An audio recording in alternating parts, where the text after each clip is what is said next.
કેમ આમ ઉદાસ થઈને ઊભા છો? બેનબા અઠેલા થઈ ગયા એટલે? ના રઘુ,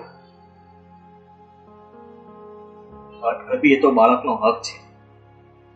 મને દુઃખ એ વાતનું નથી, પણ મને ચિંતા એ વાતની છે કે રોશની હવે મીરાને પોતાની માં સમજવા લાગી છે અને મીરા વગર એ ઘડીએ રહી નથી શકતી.